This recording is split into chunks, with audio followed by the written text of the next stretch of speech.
2000 বছর আগে বলে গিয়েছে।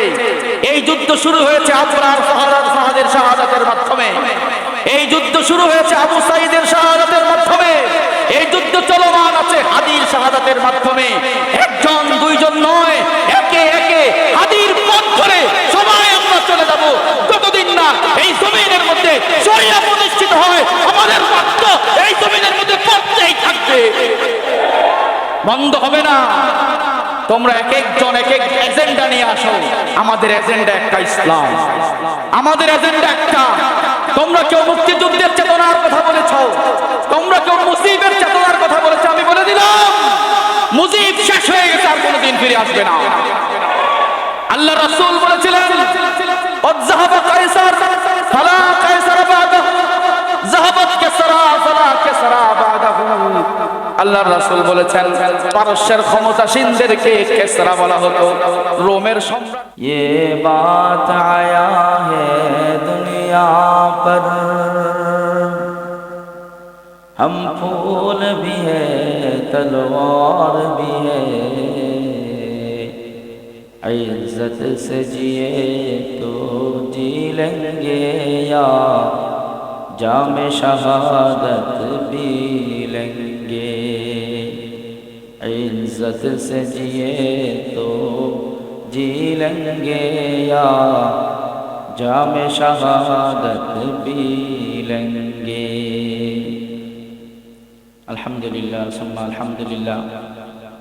মহান আল্লাহ রাব্বুল আলামিনের দরবারে অসংখ্য অগণিত শুকরিয়া। আল্লাহ তাআলা আমাদেরকে ঈমানের সাথে আজকে জুমার দিনে শুরু সময় আল্লাহর ঘরে আসার তৌফিক দান করেছেন।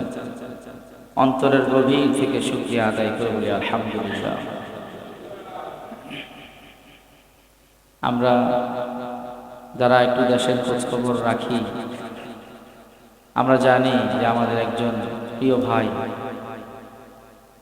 জুলাইতে যারা 24-এর আন্দোলনে রাজপথে জীবন বাজি রেখে লড়ে যারা এই বাংলাদেশকে নাপাক থেকে মুক্ত করেছে, 16 বছরের নির্যাতনের সমাপ্তি যারা ঘটিয়েছে, 53 বছরের এক কালো অধ্যায় থেকে বাংলাদেশকে যারা মুক্ত করেছে, যাদের জীবনের বিনিময়ে রক্তের বিনিময়ে বাংলাদেশ আবার পরিশুদ্ধ হয়েছে, সেই একজন জুলাই যোদ্ধা ছিলেন আমাদের সকলের প্রিয় ভাই শরীফুল ওসমান হাদি। গত জুমায়, জুমার পরে কোন এক আত্মাই, কোন এক জালেম পিছনের কোন অপশক্তির ইন্ধনে তার উপরে অজ্ঞাতসারে গুলি ছড়েছিল। গত জুমায় তিনি গুলিবিদ্ধ হয়েছিলেন। দেশের মানুষ, এমন কোনো মানুষ আমার জানা নাই যেই মানুষের হৃদয়ে মানবতা আছে, দরদ আছে, ভালোবাসা আছে, মনুষ্যত্ব আছে, এমন কোনো মানুষ জানা নাই যে তার জন্য দোয়া করে না।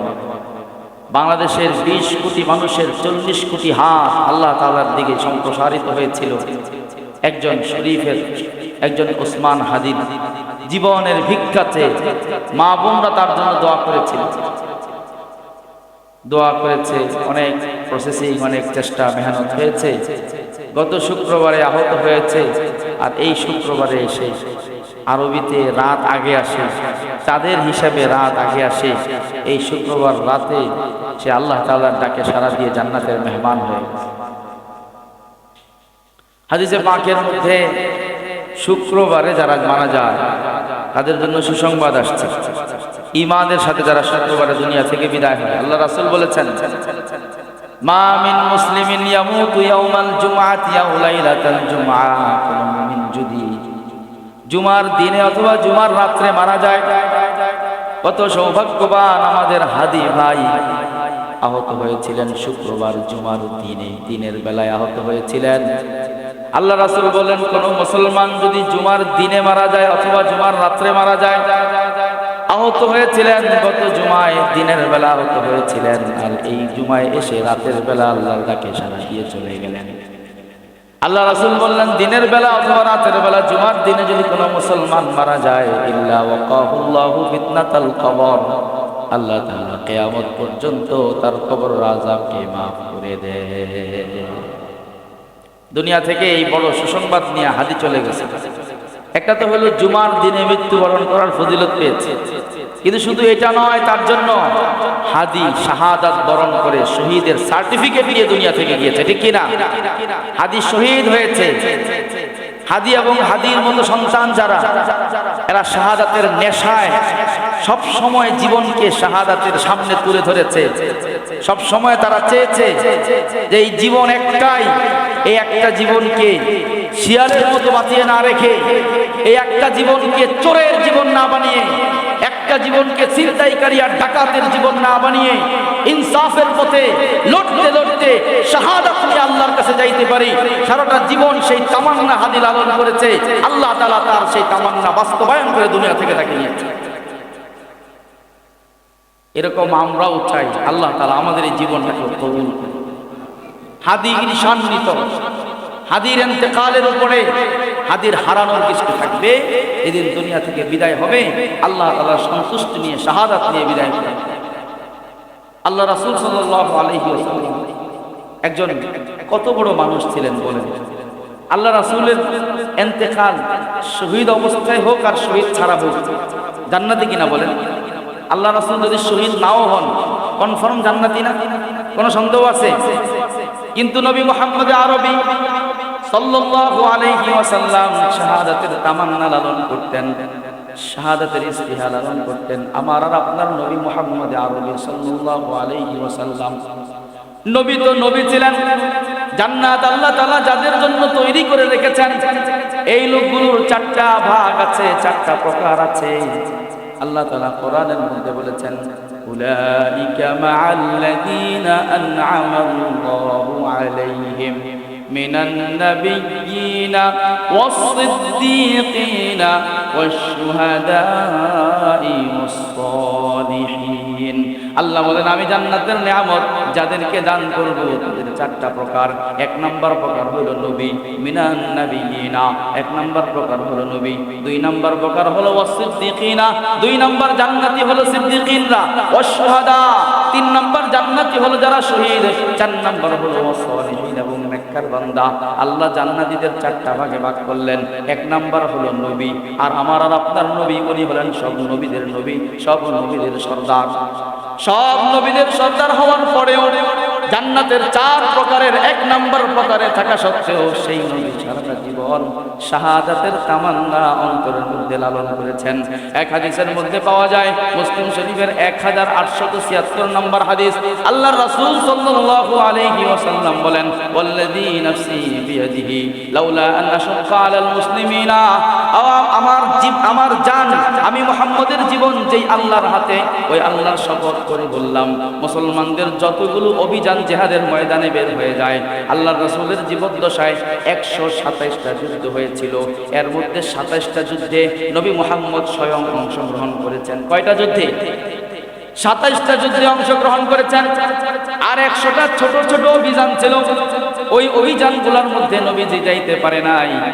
নবীজি তামান্না করে বলে, আমি যেই অভিযানগুলো পাঠিয়েছি আমার মনে চায় সবগুলো অভিযানের মধ্যে আমি যাই।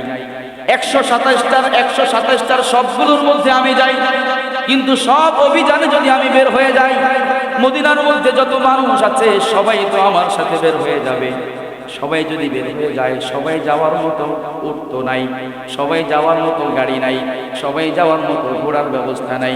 এখন আমি যদি যাই, সব মদিনার মানুষ আমার সাথে চলে যাবে, সবাইকে নেওয়ার মতো ব্যবস্থা নাই। এই কারণে আমি মদিনা থেকে যাই না। 100টা অভিযানের মধ্যে অন্যদেরকে পাঠাইলাম, 27টার মধ্যে আমি নবী নিজে গেলাম। আল্লাহর রাসূল বলেন, সব মানুষের জন্য কষ্ট হয়ে যাবে। এই বিষয়টা যদি না হতো, তাহলে যতগুলো অভিযান জিহাদের ময়দানে অংশগ্রহণ করেছে, একটা অভিযান থেকেও আমি নবী মুহাম্মদ পিছনে থাকতাম না, সবগুলোর মধ্যে আমি নবী মুহাম্মদ আগে আগে থাকতাম। এরপর আল্লাহ রাসূল বললেন, ওয়াল্লাযী নাফসু মুহাম্মাদিন বিয়াদিহি, ওই আল্লাহর শপথ করে বললাম, যেই আল্লাহর হাতে আমি মুহাম্মদের জান, লাওয়াদিতু আন উক্তালা ফি সাবিলিল্লাহ, আমি নবী মুহাম্মদ নবীদের সরদার হওয়া সত্ত্বেও আমি কামনা করি, আমি আকাঙ্ক্ষা করি আমি আল্লাহর রাস্তায় শহীদ হব, শাহাদাতের মর্যাদা লাভ করব। সুম্মা উহিয়া, এরপর আমাকে আল্লাহ আবার জীবন দান করবেন। সুম্মা উক্তাল, আবার আমি শহীদ হব, আবার আমাকে জীবন দান করবেন, আবার শহীদ হব, আবার জীবন দান করবেন, আবার শহীদ হব। আল্লাহর রাসূল এই কথাটা 3 বার বললেন, বারবার বলতেছিলেন আমাকে আবার জীবিত করা হবে, আবার শহীদ হব, আবার জীবিত করা হবে, আবার শহীদ হব, আবার জীবিত করা হবে, আবার শহীদ হব। সাহাবায়ে কেরাম বলতেছিলেন, আমাদের মনে হচ্ছিল এই কথাটা আল্লাহর রাসূল শুধু বলেই যাবেন আর কখনো বন্ধ করবেন না। আমার আর আপনার নবী নবী হওয়ার পরেও শাহাদাতের তামান্না ব্যক্ত করেছেন। বোঝা গেল শাহাদাতের তামান্না অন্তরে লালন করা এটা নবীর বৈশিষ্ট্য, নবীর একটা সুন্নাত, ঠিক কিনা?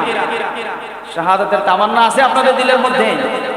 আল্লাহ রাসূল বলেছেন, মান মাতা ওয়ালাম ইয়াগসু ওয়ালাম ইউহাদ্দিস বিহি নাফসাহু, কেউ যদি দুনিয়া থেকে এমন অবস্থায় মৃত্যুবরণ করে, এমন অবস্থায় যদি দুনিয়া থেকে চলে যায়, ওয়ালাম ইয়াগসু, কোনদিন যুদ্ধের ময়দানে অংশগ্রহণ করে নাই, জিহাদের ময়দানে যায় নাই, ওয়ালাম ইউহাদ্দিস বিহি নাফসাহু, যুদ্ধের ময়দানে অংশগ্রহণ করার তামান্না লালন করে নাই, আকাঙ্ক্ষা লালন করে নাই, আগ্রহ অন্তরের মধ্যে লালন করে নাই, শাহাদাতের ইস্তিহা যদি অন্তরের মধ্যে লালন করে না থাকে, মাতা আলা শাহাদাতিন মিনান নিফাক, সে এক ধরনের মুনাফিকি নিয়ে দুনিয়া থেকে বিদায় হলো।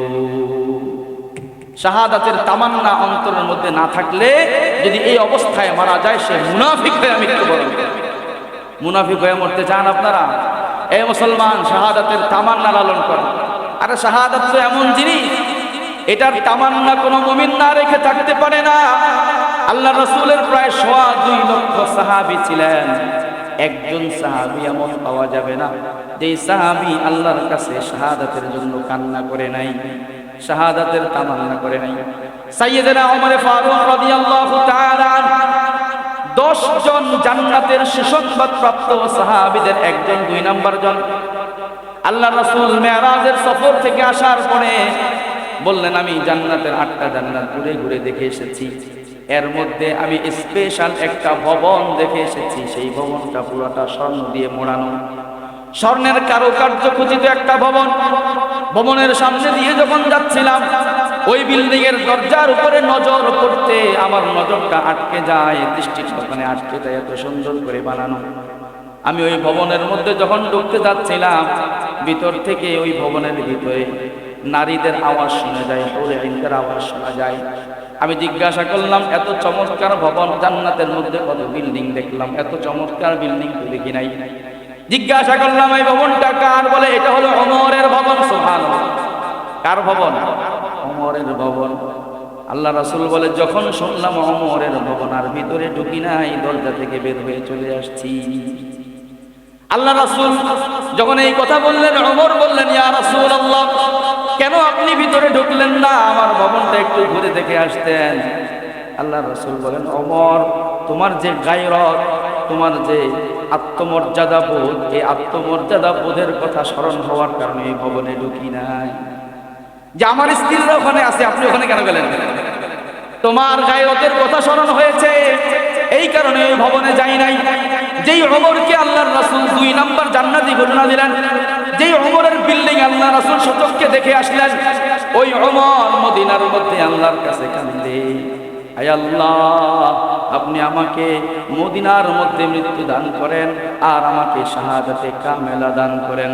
আল্লাহুম্মা ইন্নী আসআলুকা শাহাদাতান কামিলাতান ফি সাবিলিক ওয়াজআল মাউতি বিবালাদি রাসূলিক। আয় আল্লাহ, আপনি আমাকে আপনার রাস্তায় শাহাদাত দান করেন, মদিনার মধ্যে আমার মৃত্যু দান করেন।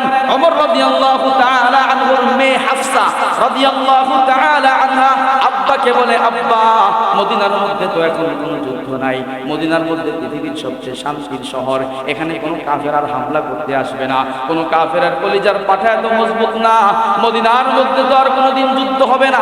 আপনি আপনি এটা কেমন দোয়া করলেন? মদিনাও মরতে চান, আবার শাহাদাতও চান, শহীদ হতে চান, মদিনায় শহীদ হওয়ার সুযোগ নাই। ওমর রাদিয়াল্লাহু তাআলা আনহু বলেন, আমার দোয়া করার কাজ আমি দোয়া করি, শাহাদাতের মর্যাদা আল্লাহ দেওয়ার, কিভাবে দিবেন এটা আল্লাহই দিতে পারবে। ওমর রাদিয়াল্লাহু তাআলা আনহু সারা জীবন শাহাদাতের জন্য কান্না করেছেন। মদিনার মসজিদে নববীতে দাঁড়াইয়া ফজরের নামাজ পড়াচ্ছেন, আল্লাহ তাআলা দোয়া কবুল করেছেন। একজন কাফের গোলাম পিছন থেকে এসে বিষাক্ত খঞ্জর মেরে শহীদ করে দিলে। শাহাদাতের জন্য কান্না করছেন ওমর। কে কান্না করেছে? ওমর। আচ্ছা, ওমর যদি শহীদ না হইতো তাহলে জান্নাতে যাইতো না? বলেন যাইতো কিনা? সার্টিফিকেট তো পেয়েই গেছে, এরপরেও শাহাদাতের জন্য কান্না করে। বুঝে গেল শাহাদাত চাওয়া ইমানদারের বৈশিষ্ট্য। কার বৈশিষ্ট্য? মুনাফিক শাহাদাত চায়ও না, শাহাদাতের কথা শুনতেও পারে না। মুনাফিক শাহাদাতের আলোচনা শুনতেও পারে না। মুনাফিকের শাহাদাতের আলোচনা শুনলে বলে এটা তো দেখা যায় আতঙ্কবাদী, জঙ্গিবাদী, কথাবার্তা ঠিক কিনা? শাহাদাতের আলোচনা করলে মুনাফিকের কলিজার মধ্যে লাগে, গায়ে লাগে। কিন্তু ইমানদার শাহাদাতের তামান্না করে। আরে শাহাদাত, শহীদ হয়ে যাওয়া এটা সাধারণ বিষয় নয়। শহীদ হয়ে যাওয়া এটা হলো আল্লাহর সাথে লেনদেন করা, আল্লাহর সাথে একটা অনেক মহা চুক্তি সম্পাদিত করা। কোরআনুল কারীমের সূরা তাওবার মধ্যে আল্লাহ রাব্বুল আলামিন বললেন, কোরআনুল কারীমের সূরা তাওবার 111 নম্বর আয়াতের মধ্যে আল্লাহ রাব্বুল আলামিন শহীদের সাথে যে একটা বেচাকেনা হয়, এই বেচাকেনা নিয়ে আলোচনা করলেন। আল্লাহ বলেন, ইন্নাল্লাহা আশতারা মিনাল মুমিনিনা আনফুসাহুম ওয়া আমওয়ালাহুম বিআন্না লাহুমুল জান্নাহ। আল্লাহ বলেন, যারা আল্লাহর রাস্তায় শহীদ হয়ে যায়, ইমানদার যে আল্লাহর রাস্তায় জীবন দেওয়ার জন্য রাস্তায় নেমে আসে, আল্লাহ তাআলা তাদের সাথে কেনা বেচা করেন, লেনদেন করেন। কি কেনা বেচা করেন? আল্লাহ বলেন, নিশ্চয়ই আল্লাহ তাআলা ইশতারা, ক্রয় করে নিয়েছেন, মিনাল মুমিনিনা, মুমিনদের থেকে, আনফুসাহুম, তাদের জান, ও আমওয়ালাহুম, এবং তাদের মাল, বিআন্না লাহুমুল জান্নাহ, জান্নাতের বিনিময়ে। সূরা তাওবার 111 নম্বর আয়াতের মধ্যে আল্লাহ বলেন, আল্লাহ কিনে নিয়েছেন মুমিনদের জান মাল জান্নাতের বিনিময়ে। এখানে বেচা কেনার আলোচনা আসছে। কেনা বেচার মধ্যে চারটা জিনিস লাগে। চারটা। কয়টা লাগে? চারটা লাগে। একজন বিক্রেতা যিনি ক্রয় করবেন, প্রথমে একজন বিক্রেতা লাগে। 2 নাম্বার একজন ক্রেতা লাগবে, যার থেকে একজন ক্রেতা লাগবে যিনি কিনবেন, 1 নাম্বার। 2 নাম্বার একজন বিক্রেতা লাগবে যার থেকে ক্রয় করা হবে। একজন খরিদ্দার যিনি কিনবেন, আর একজন বিক্রয়কারী যাকে বিক্রেতা বলা হয়। এই 2 জিনিস। 3 নাম্বার জিনিস হলো একটা পণ্য লাগে, যেই পণ্যটা ক্রয় করা হবে, কিনা হবে, একটা পণ্য ক্রয় করা হবে। 4 নাম্বার হলো পণ্যের বিনিময় লাগে, যেই বিনিময় দিয়ে পণ্যটা ক্রয় করা হবে। বেচা কেনা করার জন্য 4টা জিনিস লাগে। আল্লাহ রাব্বুল আলামিন সূরা তাওবার 111 নম্বর আয়াতের মধ্যে বেচা কেনার আলোচনা করলেন, 4টা জিনিসের কথা বলে দিলেন। আল্লাহ বললেন, আমি আল্লাহ স্বয়ং ক্রয় করলাম মুমিনদের থেকে। তাহলে এখানে ক্রেতা ক্রয়কারী হলেন আল্লাহ। ক্রয়কারী কে? ইন্নাল্লাহা আশতারা, নিশ্চয় আল্লাহ তাআলা ক্রয় করে নিয়েছেন। খরিদ্দার, কিন্নেওয়ালা, ক্রয়কারী হলেন আল্লাহ। কার থেকে ক্রয় করেছেন? মিনাল মুমিনিনা, মুমিনদের থেকে ক্রয় করেছেন। কার থেকে ক্রয় করেছেন? হাদি থেকে ক্রয় করেছেন। কার থেকে ক্রয় করেছেন? বদরের শহীদদের থেকে ক্রয় করেছেন। কার থেকে ক্রয় করেছেন? উহুদের শহীদদের থেকে ক্রয় করেছেন। খন্দকের শহীদদের থেকে ক্রয় করেছেন। ফতহে মক্কার শহীদদের থেকে ক্রয় করেছেন। আফগানিস্তানের শহীদদের থেকে ক্রয় করেছেন। গাজার শহীদদের থেকে ক্রয় করেছেন। সিরিয়ার শহীদদের থেকে ক্রয় করেছেন। ইনশাআল্লাহ, ইনশাআল্লাহ, আল্লাহ যদি আমাদেরকে কবুল করে থাকেন, আমাদের থেকেও আল্লাহ ক্রয় করে নিবেন। ইন্নাল্লাহা আশতারা, আল্লাহ তাআলা ক্রয় করে নিয়েছেন। আল্লাহ হলেন ক্রেতা। মিনাল মুমিনিনা, মুমিনদের থেকে ক্রয় করেছেন। মুমিনরা হলো বিক্রেতা। কি ক্রয় করেছেন? আনফুসাহুম, মুমিনদের জান ক্রয় করে নিয়েছেন। জানটা হলো পণ্য। জানটা হলো কিসের বিনিময়ে ক্রয় করেছেন? বিআন্না লাহুমুল জান্নাহ, আল্লাহ যে জান্নাত বানায় রাখছেন, জান্নাতের বিনিময়ে ক্রয় করেছে। এখন আপনাদেরকে প্রশ্ন করি, বেচা কেনার মধ্যে বিনিময় আসল না পণ্য আসল? বলেন, বিনিময় আসল না পণ্য আসল? পণ্য আসল। পণ্য দরকার।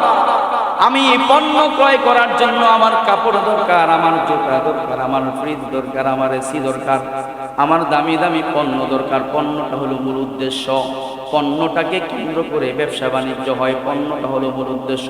কোম্পানি পণ্যটা আনে, হোলসেলারও পণ্যটা আনে, আবার খুচরা বিক্রেতারাও পণ্যটা আনে, কাস্টমাররাও পণ্যটাকে লক্ষ্য করে মাদ্রাসা বা মার্কেটে যায়। পণ্যটা বেচা কেনার মধ্যে উদ্দেশ্য, বিনিময়টা উদ্দেশ্য না। বিনিময়ে আপনি 500 টাকার নোট দিয়া দিবেন না 1000 টাকার নোট দিয়া দিবেন, ডলার দিয়া দিবেন, অন্য কিছু দিয়া দিবেন, এটা মূল থাকে না। মূল হলো পণ্য। আল্লাহ রাব্বুল আলামিন বললেন, আমি জান্নাতকে বানাইলাম বিনিময়, আর পণ্য হলো মুমিনের জান। বুঝা জান্নাতের চাইতে বেশি মূল্যবান। পণ্য কি? মুমিনের জীবন। পণ্য কি? মুমিনের জীবন। আর বিনিময় কি? জান্নাত। জান্নাতের বিনিময়ে আল্লাহ তাআলা মুমিনের জীবন নিতে চান। বোঝা গেল মুমিনের জীবন আল্লাহর কাছে জান্নাতের চাইতেও দাম। এক হাদি তার জীবন দিয়ে ফেলেছে, শহীদ হয়ে গেছে, সফল হয়ে গেছে, জান্নাতের মালিক হয়ে দুনিয়া থেকে বিদায় নিয়েছে। এরপর আল্লাহ তাআলা কি বলতেছে শোনেন। আল্লাহ বলেন, এখন আমরা আল্লাহকে প্রশ্ন করলাম, আয় আল্লাহ, বেচা কেনা হয়ে গেল, আমার জীবন আপনি নিয়ে নিলেন, জান্নাতের বিনিময়ে আপনি দিয়ে দিলেন, এখন জীবন তো আমার কাছে, কোন জায়গায় দিলে আপনাকে বুঝাইয়া দেওয়া হবে? আমি মাল ব্যবসায়ী থেকে, দোকানদার থেকে ক্রয় করলাম, মালটা কিনে স্লিপটা কমপ্লিট করে বাড়িতে চলে আসলাম। এখন দোকানদার মাল আমার কাছে পৌঁছাইয়া দিবে, জিজ্ঞাসা করে কোন জায়গায় পাঠাবো, কোন জায়গায় পাঠাইলে স্যার আপনি পাইবেন?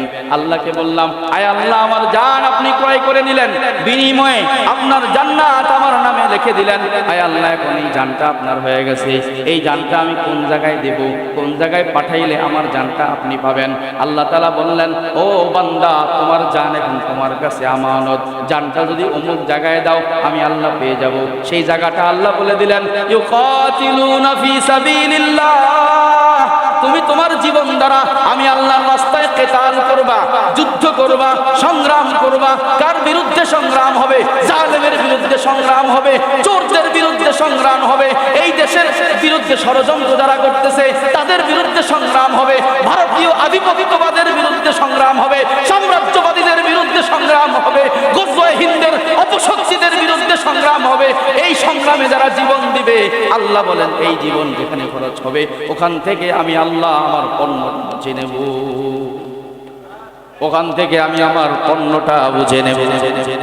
শুরু হয়ে গেছে যুদ্ধ। মুসলমান, আমরা নরম কথা বলি অথবা গরম কথা বলি, পরিস্থিতি যেটা হওয়ার সেটা হবেই।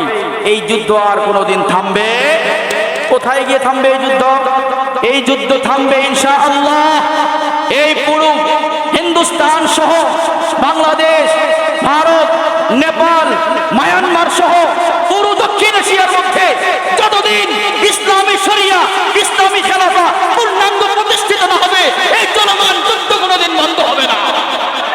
যুদ্ধ শুরু হয়েছে, আল্লাহ রাসূল 1000 বছর আগে বলে গিয়েছে, এই যুদ্ধ শুরু হয়েছে আবরার ফাহাদের শাহাদাতের মাধ্যমে, এই যুদ্ধ শুরু হয়েছে আবু সাঈদের শাহাদাতের মাধ্যমে, এই যুদ্ধ চলমান আছে হাদির শাহাদাতের মাধ্যমে। একজন দুইজন নয়, একে একে হাদির পথ ধরে সবাই আমরা চলে যাব, যতদিন না এই জমিনের মধ্যে শরিয়া প্রতিষ্ঠিত হয় আমাদের রক্ত এই জমিনের মধ্যে পড়তেই থাকবে, বন্ধ হবে না। তোমরা এক একজন এক এক এজেন্ডা নিয়ে আসো, আমাদের এজেন্ডা একটা, ইসলাম আমাদের এজেন্ডা একটা। তোমরা কেউ মুক্তিযুদ্ধের চেতনার কথা বলেছ, তোমরা কেউ মুজিবের চেতনার কথা বলেছ, আমি বলে দিলাম মুজিব শেষ হয়ে গেছে, আর কোনোদিন ফিরে আসবে না। আল্লাহ রাসূল বলেছিলেন, যাহাবা কায়সার ফালা কায়সার বাদাহু, যাহাবাত কিসরা ফালা কিসরা বাদাহু। আল্লাহর রাসূল বলেছেন পারস্যের ক্ষমতাসীনদেরকে কেসরা বলা হতো, রোমের সম্রাটদেরকে কায়সার বলা হতো। আল্লাহর রাসূল বলেন আমি নবী মুহাম্মদ দুনিয়ায় আসার পরে পারস্যের যেই সাম্রাজ্যবাদ ছিল কেসরা সেটা শেষ হয়ে গেছে, কিয়ামত পর্যন্ত আর কেসরা আসবে না। কায়সার রোমের সাম্রাজ্যবাদ ছিল সেটা শেষ হয়ে গেছে, কিয়ামত পর্যন্ত আর কায়সার আসবে না। আমরাও বলে দিলাম বাংলাদেশে মুজিববাদের কবর রচনা হয়েছে, কোনদিন বাংলাদেশে মুজিববাদ ফিরে আসবে না। বাংলাদেশে হিন্দুত্ববাদের কবর রচনা হবে, কোনদিন হিন্দুত্ববাদ থাকতে পারবে না। মুসলমান শাহাদাতের জন্য প্রস্তুতি নিতে হবে। এই জীবনটাই আসল জীবন, যেই জীবন আল্লাহর জন্য রক্ত ঝরাতে ঝরাতে দুনিয়া থেকে শেষ হয়ে যায়। বিছানায় পড়ে হযরত খালিদ ইবনুল ওয়ালিদ রাদিয়াল্লাহু তাআলা যখন বিছানায় পড়ে মৃত্যুবরণ করতেছিলেন, আফসোস করে বলতেছেন জীবনে কত যুদ্ধ করলাম।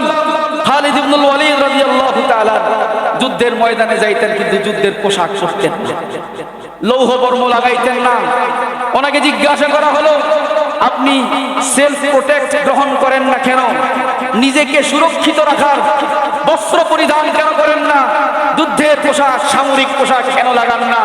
উনি বলে আমি তো বাঁচার জন্য যুদ্ধ করি না, প্রতিটা যুদ্ধে আমার টার্গেট থাকে এই যুদ্ধেই যেন আমার জীবনের শেষ যুদ্ধ হয়।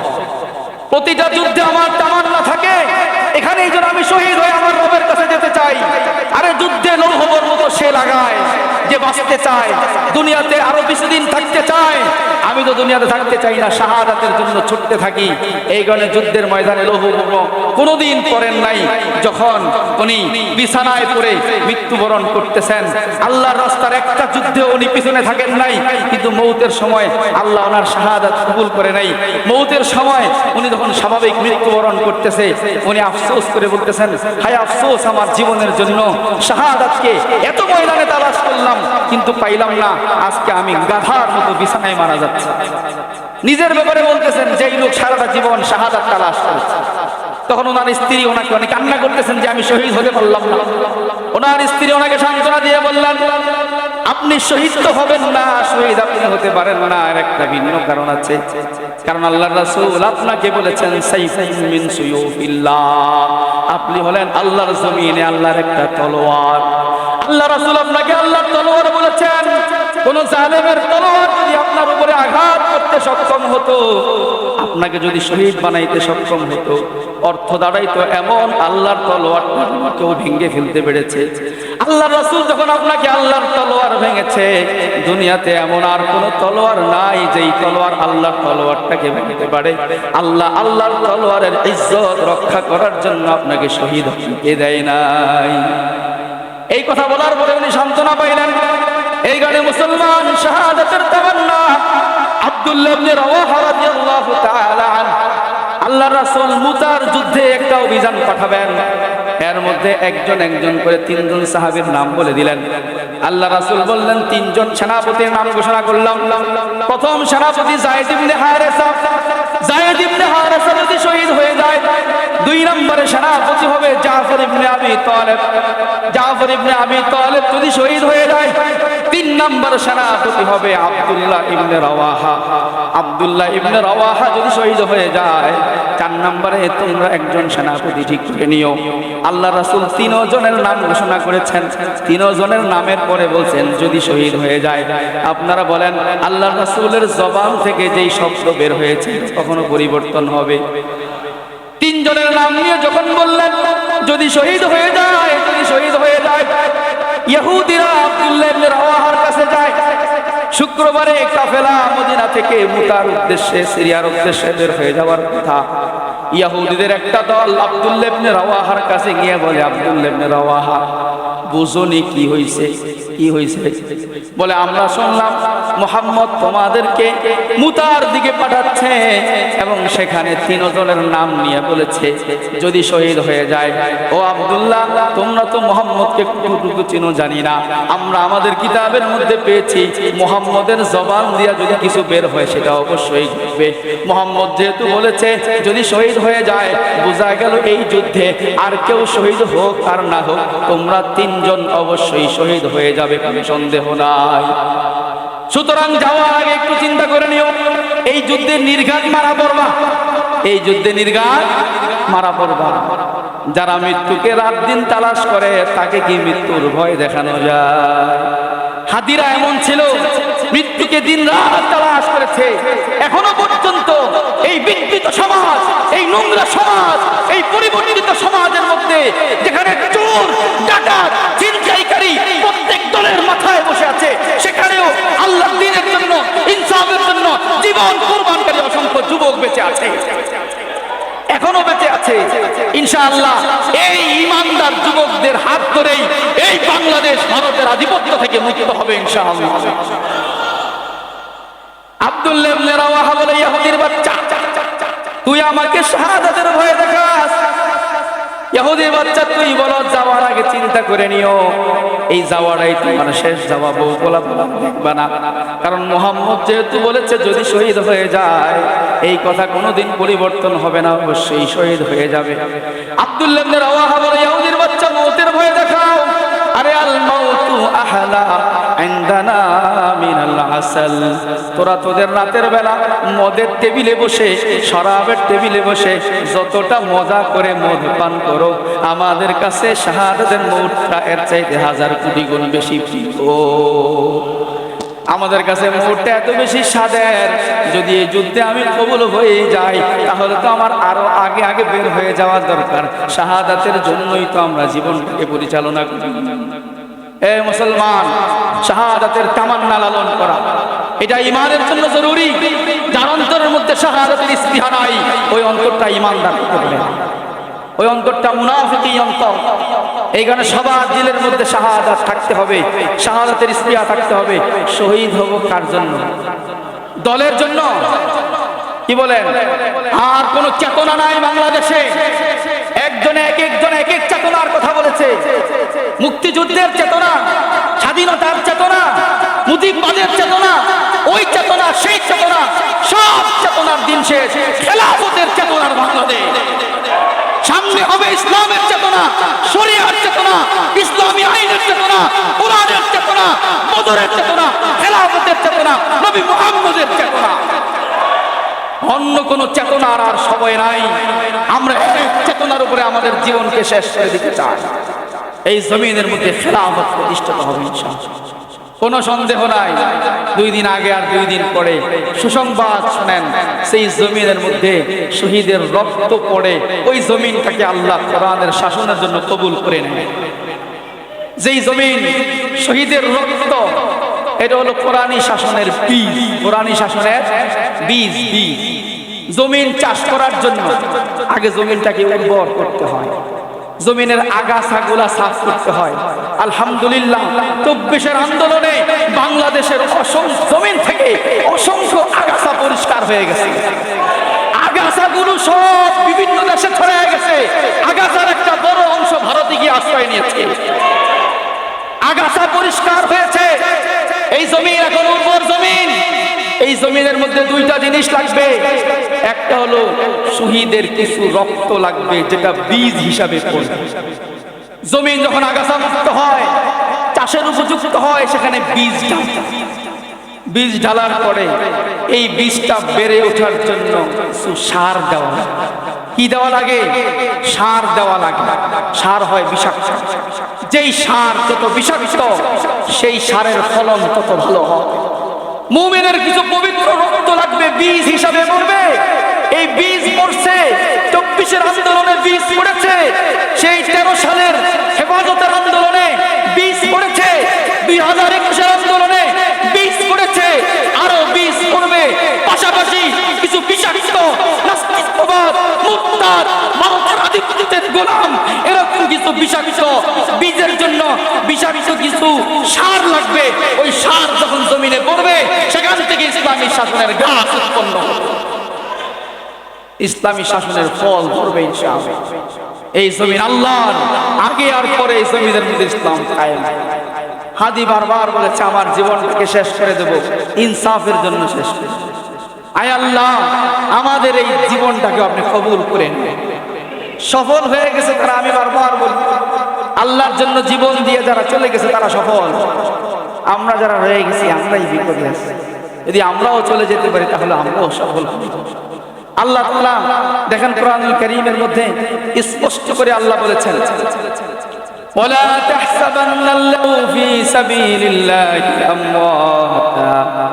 ও আমার বান্দারা, আমার আল্লাহ, আমি আল্লাহর রাস্তায় যারা শহীদ হয়েছে তাদেরকে তোমরা মৃত ধারণাও করো না, তারা মরে গেছে এটা ধারণাও করো না।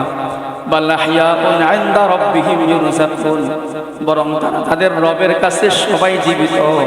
জীবিত প্রমাণ হিসাবে আমি আল্লাহ সকালে এবং বিকালে তাদেরকে জান্নাতের ফলমূল খাওয়াই, জান্নাতের রিজিক তারা পায়। এই আয়াত যখন নাজিল হয়